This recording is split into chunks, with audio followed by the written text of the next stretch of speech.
What's going on? It's Eric Tucker, aka Smoke. I go by the name of JB, aka JB.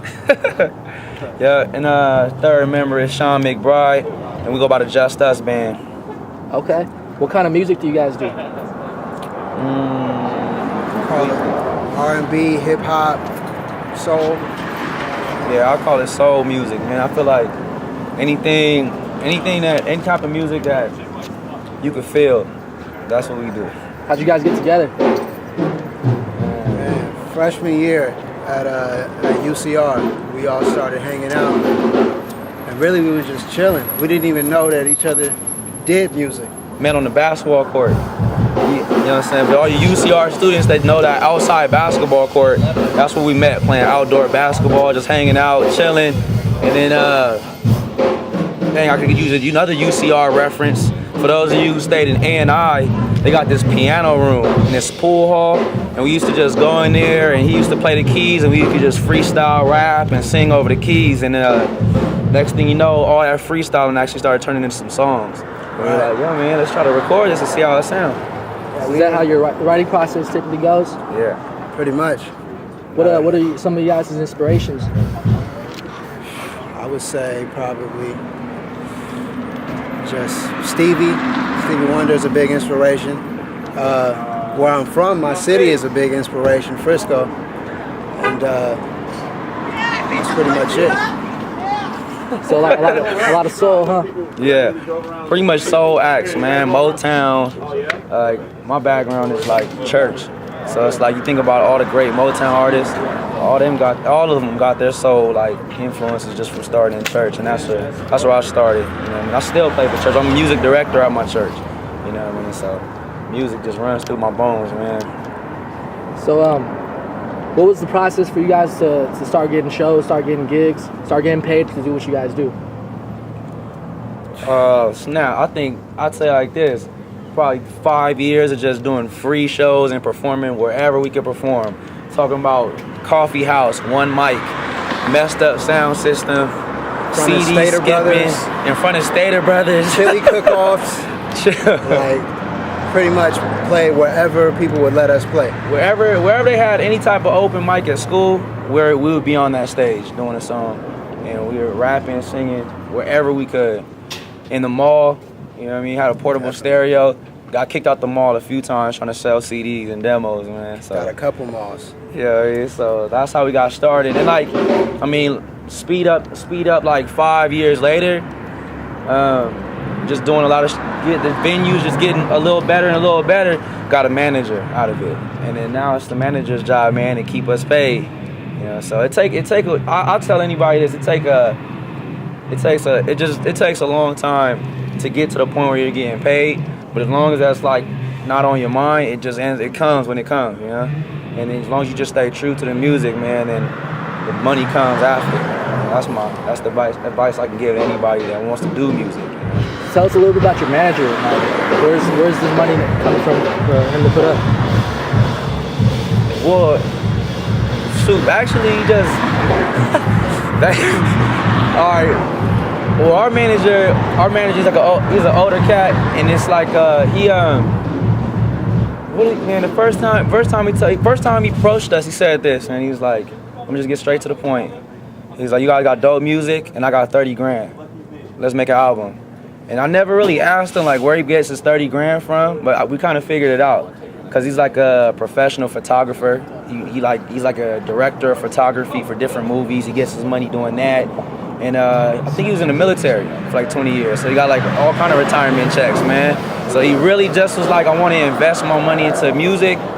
And he got a lot of connections. You know, so money and connections, man. That's how he got his, hard work, I guess. That's how he made his money. Hard work. He's been an entrepreneur for like the past 30 years. And so that's what makes him dope, because he puts that spirit in us. How to make money on your own. How to create your own job. Right. So tell us a little about your beginnings in recording. How'd you guys start recording your first album, first mixtape together, or what it is today? Oh man, hey, I gotta shout out Dean. This dude. Shout out to Dean. Shout out to Ray K. out in Long Beach. Our first recorded anything was in the dorms in A&I, and somebody walked by and said, "Hey, that's dope. You should be a group." Right. We didn't really think about it, and we went and we recorded in somebody's house, It was like somebody's apartment. and it wasn't even like Pro Tools or like Logic and all those like, you know, DAW systems people are using now. It was something like, it was like music producer. Yeah. Music producer for beginners. It was like a straight like vintage throwback. Fruity Loops .1. It was like Fruity Loops .1. And dude, I recall one time we were making this one demo and we used one of our tall homeboys. He was like, "Yo, we don't have no mic stand. You just hold the mic." And he literally stood there and held the mic while we were rapping and singing into it. And that was like our first experience. And then I feel like when we first really started getting serious about recording, I put up like, I saved like $800 and I bought me like basic Pro Tools Inbox 7. And that was huge. And that was big at the time. And it was like literally like, I feel like that was my life savings. Like, I remember when you came in. And I was like, morning. Yeah, this is time. It's time to make something happen. And you came in your drawers. Like, nigga, this is what it's gonna be. Right. And Like, all right, dog. all right, man, you doing it. Talking about business. No, like we literally came out here with just a $100 mic, Inbox 1 for producers out there who know what that is, and then like towels in a closet, and then we made like a 7-song demo over like rap beats that like friends of ours would give us, and like we like shouts out to all the producers that were like helped us out when we first started, and we did this 7-song demo, and we literally used the CD burner we actually broke the burner because we made like 1,000 copies. I literally sat there and made 1,000 copies of our first demo, and we just wrote, and I wrote on all 1,000 with a marker. No Super disc bootleg. maker, nothing. I wrote on every CD, and we just stood at campus, right in the comments, and we sold the demo. And we sold the demo, or we just gave it out for free. And that was like really how we got started recording, man. Like that was our first my first experience and my first memory about recording and like literally like getting your music out there. It was like real guerrilla. It was like real like raw, man. So on that note, how are you guys publishing your material today? What's the process for that? Well, we're through. We just became members of BMI. Is that what you mean? Yeah. Well, we just became members of BMI, who are our manager, and all our music just gets published through that company.